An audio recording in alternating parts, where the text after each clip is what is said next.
The car market is bankrupting America, and it's about to get worse. Is your car holding your future hostage? Imagine standing in your garage, gazing at your shiny new car under the lights, a wave of pride washing over you because you worked hard to earn it. But then a bill slips from your pocket. $750 a month for the loan, plus insurance and repairs, totaling thousands each year. You suddenly realize, every time you drive, you're not just burning gas, you're burning your dream of financial freedom. The auto industry is hiding a truth. With U.S. car debt surpassing $1.4 trillion and car prices set to skyrocket, this market is designed to trap you in a cycle of debt.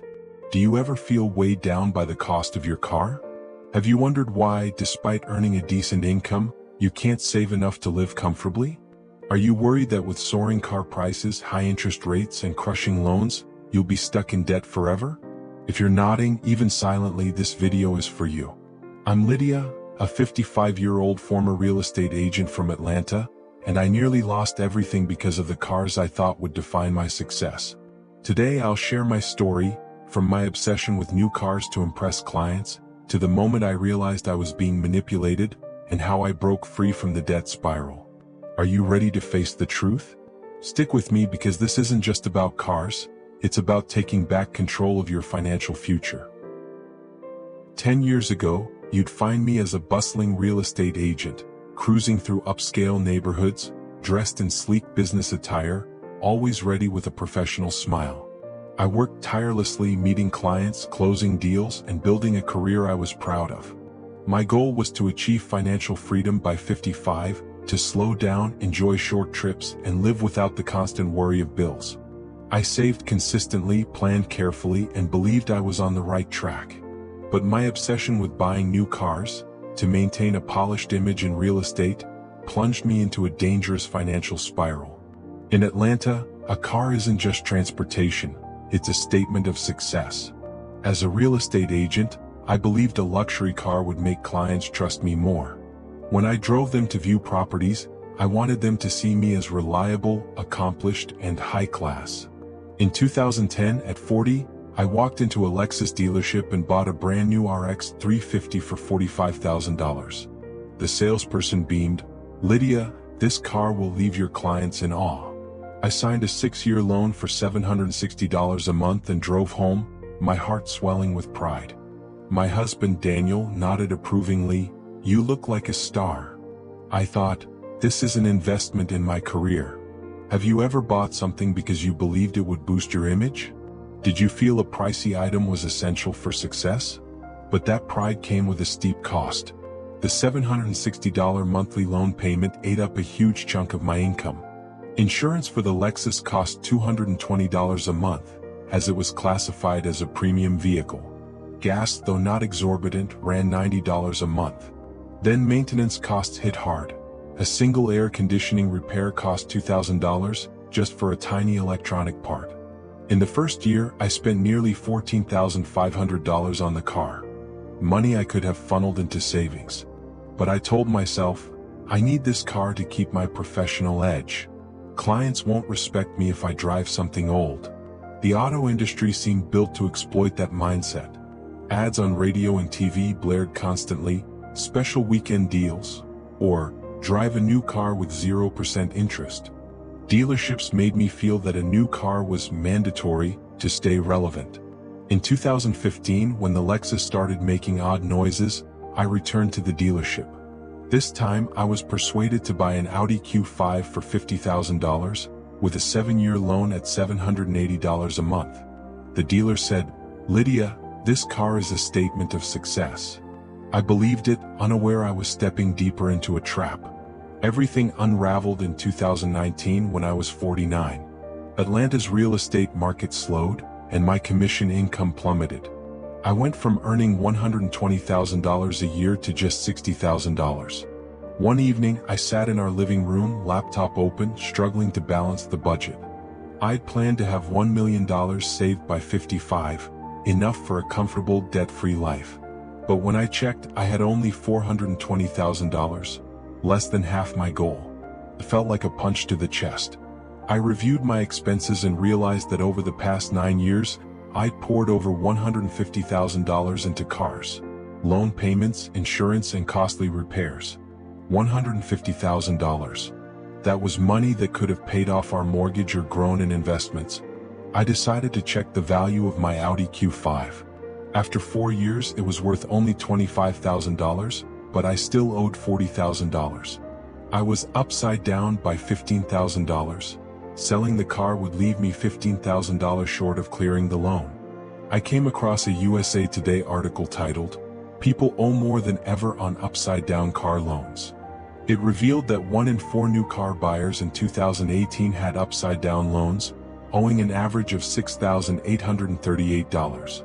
Some owed $10,000 and 8.5% owed $15,000 or more. I was among the worst cases, and it felt like my world was collapsing. Have you ever faced a debt that made you feel powerless? What did that moment make you think? I dug deeper. I learned that U.S. car debt hit $1.4 trillion in 2020, with millions paying an average of $600 a month.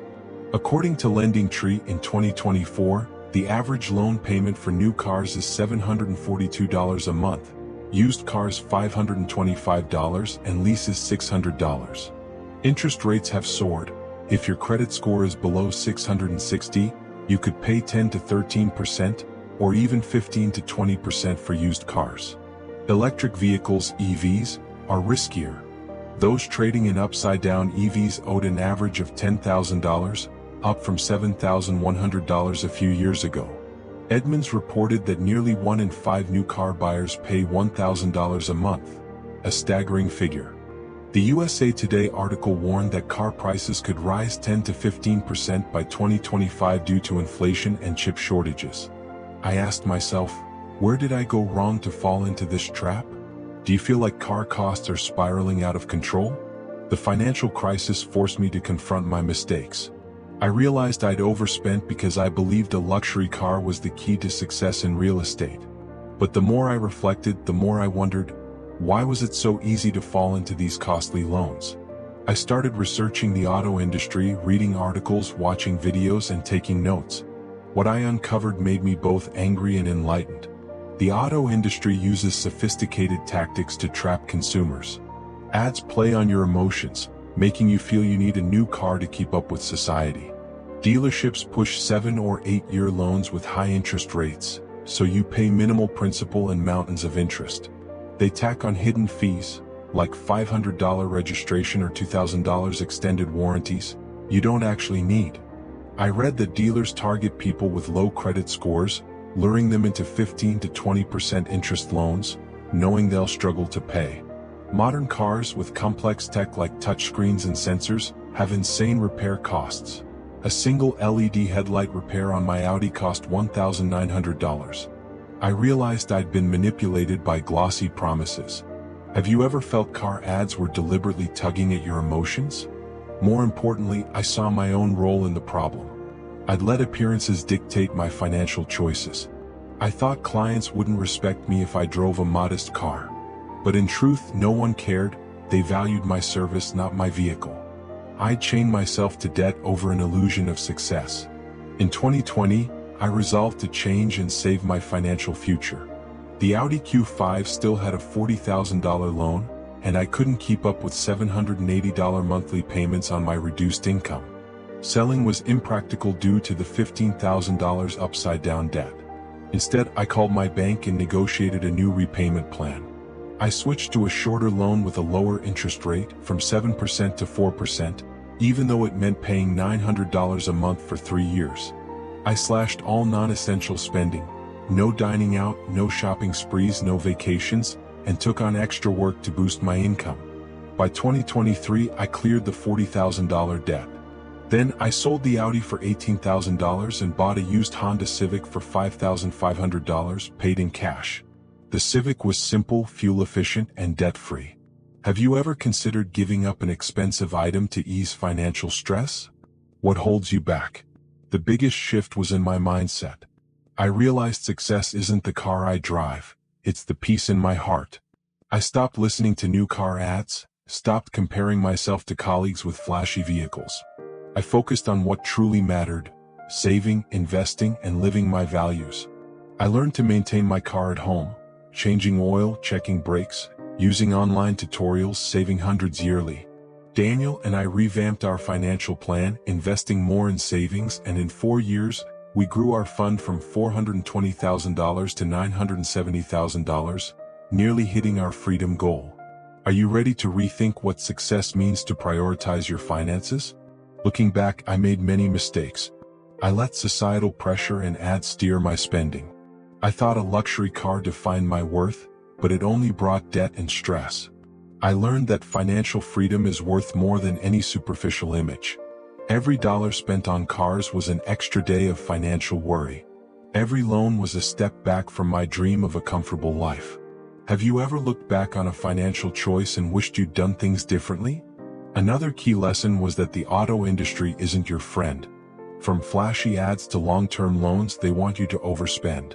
But you can outsmart them with wise choices, like buying used, paying cash, and saying no to hidden fees. My Honda Civic may not turn heads, but it's a symbol of the financial freedom I reclaimed.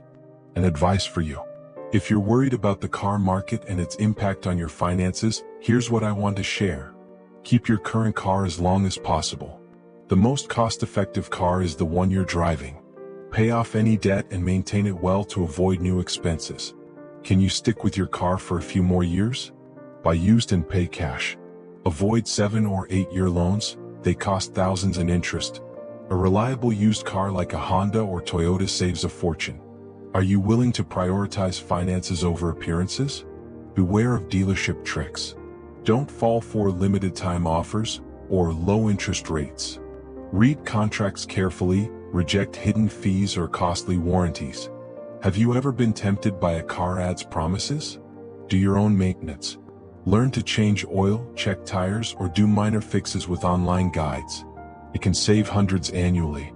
Would you try maintaining your car to cut costs? Redefine success. Success isn't your car, it's your peace and financial freedom. Focus on saving, investing, and living your values. What matters most to you right now? Today I'm 55 and I've achieved financial freedom. Daniel and I live comfortably, enjoy short trips, and no longer stress over car debt. My Honda Civic runs smoothly, and our savings are enough to live the way we want. But I know millions of Americans are struggling with car debt, fearing they'll never break free from financial pressure. I want you to remember, you have the power to change your future. You deserve a life unburdened by debt. If this story resonated with you, leave a comment. How are car costs affecting you? Have you ever been caught in an expensive car loan, or do you have tips for saving? I'd love to hear your experience. Start today. Check your car's value and loan balance. It could be your first step to financial freedom. Do you want more stories like this? Real stories about overcoming financial traps? Hit the subscribe button for smart money stories. Each week, I'll share a new story with practical lessons to help you build a secure future. Don't miss out. Subscribe now and start your journey to reclaim your financial freedom.